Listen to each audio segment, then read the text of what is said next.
carry that with you. That's very characteristic of him. He's been a good decision maker, and it certainly gave them football and they scored a touchdown.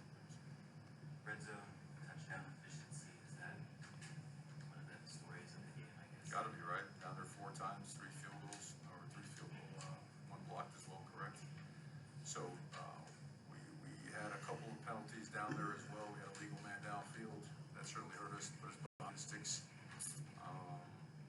It's not good enough. You know, we got to get down in the red zone against a team like this, and they're with as good as their defense is. You got to score touchdowns. You know, try to put them, behind a little bit and make them truck the ball around a little bit. Our D-line was playing well. Our D-line was getting after them, was putting some pressure on the quarterback. A couple runs popped out, but balled them up for the most part. But certainly the defense played a really good game. And offensively, we had our moments, but we had our miscues. We had some drop balls. We had some penalties, especially on the next to last drive where we had that punt. We gave ourselves a chance for the defense playing great again. Gave us the last possession, but not good. So. Tyler's performance was off tonight. Is that how much was him, do you think, and how much was, I know he was down the receiver? Well, we've got to catch the ball too now. There are some things he did really well. Sometimes he was forced out of there, avoided pressure, avoided sacks, got rid of the ball. Made some good decisions in the run game as well. Tried to run them a couple times. They were squeezing the backside so much, but we got to do a better job as a supporting cast to give him an opportunity. He made some really good throws. Sometimes we had some good catches. Sometimes we didn't. We don't point fingers in there. We don't do that. We played hard. We played physical. We played with intensity. We competed like crazy in good games. I should say against good opponents in tough environments. You've got to avoid making the mistakes that we made. You've got to avoid putting yourself in those down and distance situations. You've got to avoid making a mistake on a ball that bounces on a punt. So we'll learn and we'll grow. And bottom line is no one's going to pick us up. No one's going to help us. Hurricanes doing so. That's the whole football. At 17-3, you all had 4th and goal to 5. You used to talk about going for field goal instead of trying for the touchdown, getting 17-10. Yeah, I thought we needed points. Thought we needed a little bit of momentum. He had been down there, had 1 blocked, and missed another field goal as well. Before we're just outside the red zone. Thought I was going to get some points on the board, make it a productive drive. All right, how long might Xavier be out? Is there hope that he might be back? I'm sorry. How long might Xavier Restrepo be out? Is there any hope that he might be back sometime soon, or is this? It'll be a while. It'll be a minimum of 6 weeks. So. Mark, 27 first downs without a touchdown. Have you ever seen that before? It's hard, right? It's hard to imagine. Hard to imagine. We had some really, really nice runs. Had a couple chunk plays in the passing game, and just missed opportunities. Give them credit. That's a good football team. They got a lot of really good players. Their D-line is outstanding. They call it a good game on both sides of the ball. And I thought our guys handled the environment well. I don't see anything that was shown by our opponent that confused us. We saw, we practiced what we saw. We executed well on some plays, and other times just some real critical errors that it's going to be tough to overcome them. In a way, you're fortunate enough to get a possession at the end of the game to try to tie it when you make some of the mistakes that we made. But now going back to the team in terms of effort and toughness, love it. I mean, we go hard, and there's no quit in the team. And now the real is real. You've got to get better.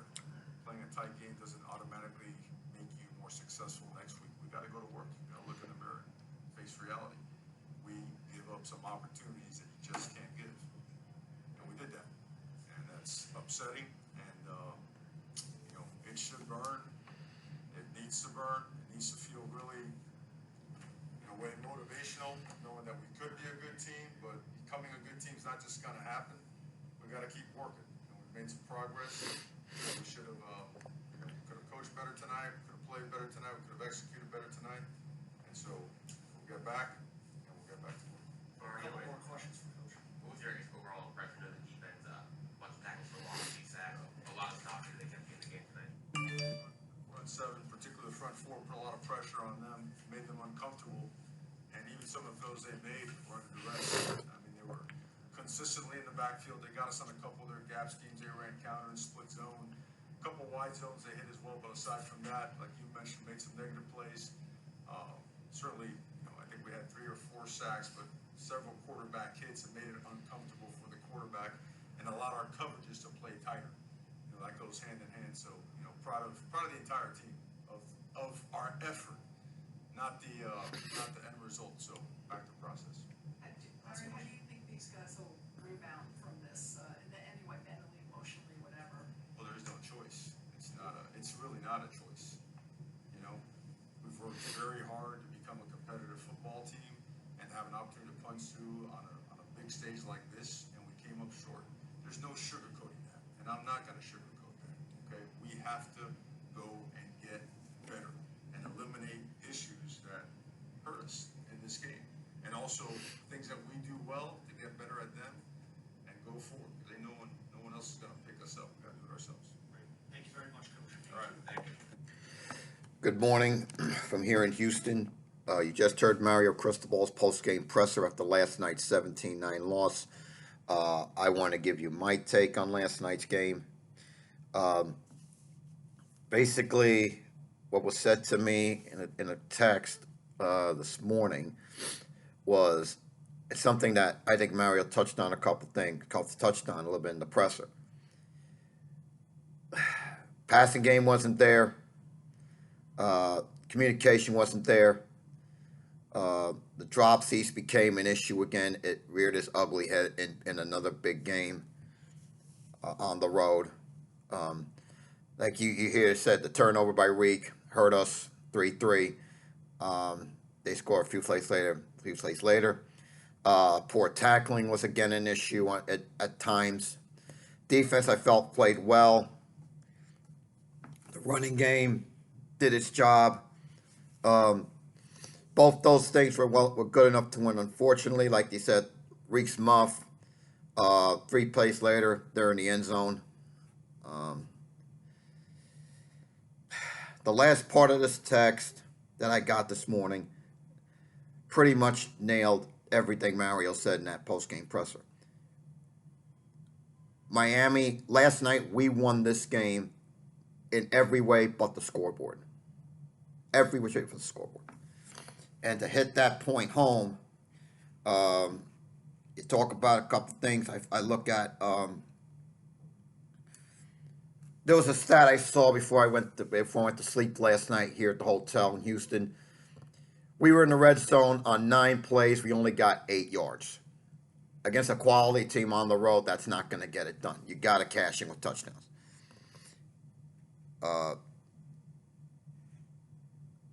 Offensive line, the line played good enough to win. I mean, both lines of scrimmage, we did good enough to win, but again, the dropsy disease became an issue, and it reared its ugly head in big games. And I really felt, for the most part, we did a good job, for the most part, shutting a chain down. He got his chunk yards, but again, that you cannot, in a game like this, you cannot give A&M, a team like A&M, short fields, because they will take advantage of it. They will take advantage of mistakes, and they took advantage of our mistake. That was it. The 2 block, the miss and then the block, I mean, that hurt. That's 6 points that you could have had. Maybe get a chance, maybe give us a chance to win late. Gotta do a better, like you said, gotta do a better job all 3 phases. When I look at the first downs, 27-16. The rushing, we held A&M to 124 yards of rushing. Like I said, when you look at the numbers, you would think we basically did almost everything to win this ball game, and yet we did not win this ball game. I felt that another thing I felt at 10-3 at the end of the half when we sacked Max Johnson, and they don't get any points going into the locker room. I felt at 10-3. I felt we were confident. I felt we were okay. I felt we were right there. I felt, just like I said, the offense, if we just settled down, we would be okay. But, you know, again, and then the touchdown by Achan in the third for Texas A&M, again, that's poor poor tackling, again, reared its ugly head in a big game. I mean, the edge was still an issue, I felt, but, you know, what can you say? I mean, in the end, it came down to plays. They made the plays that we did not make. The drops became a problem again. I mean, to me, I felt going in. Now the running game, we did get that in on one play, but we had a net 175 yards rushing last night. I felt for us to win last night, we needed at least 250 combined. We lose the turnover battle. I mean, I feel we had to be +2 to win this ball game.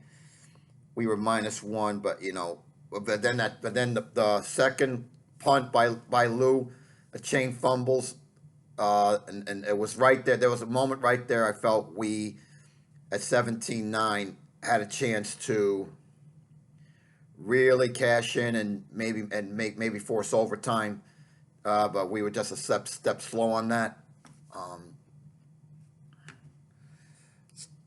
Let me get to the report card. Now the offense, believe it or not, I'm going to give it a B-. The reason I do that is it did good enough to win. The running game was effective.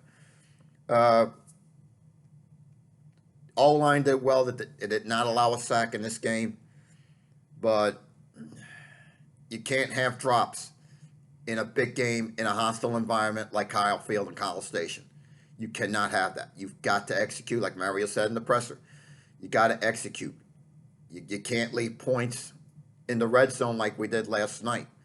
Like they said, 9 plays in the red zone, you only get 8 yards. That's not cutting it in an environment like that against a quality team like A&M. Defense, I'm going to give a B- as well. For the most part, we did a good job. We shut down. We did a good job against A&M. We only allowed 140 yards. We sacked Max Johnson 3 times. And when you do that, that should be good enough to win, but it didn't because tackling was poor in certain spots. I felt we could have done better there.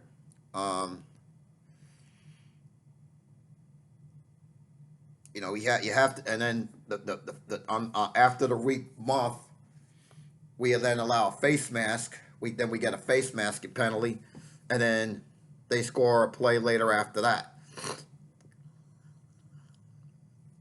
I mean, and again, big games, you cannot make mistakes like we did last night in an environment like Kyle Field and expect to win.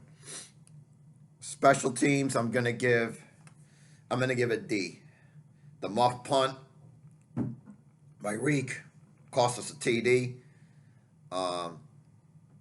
Touchbacks, could have been better. We had 2. We could have had 2 more, but I think. And then the chain had 100. We allow on kick. We have 54 on kick returns. And basically, I mean, it was there, but the fumble by a chain right there. I felt it was there. I thought that was for a brief moment. I felt special teams was going to come up big for us. Near the end, that was not the case. I was on Smith. The fumble was Smith. It was there. It was there for us. We just did not cover the key fumbles. Basically, A&M was a step, and when it came down, they were a step quicker than we were last night, especially on that fumble, on the fumble by Smith. On A&M's before A&M's final drive, on the second punt, after the first punt, we had it. We downed them inside the 1, but an illegal procedure penalty cost us that. I mean, that hurt too. So that's where we go from here. So got to get better. Got to get back to work. On to Middle Tennessee State, and I will have the next podcast drop on Friday from back in the home base in Tampa. So before I go, I want to give a shout out to John Ruiz and Life Wallet. I have to tell you something.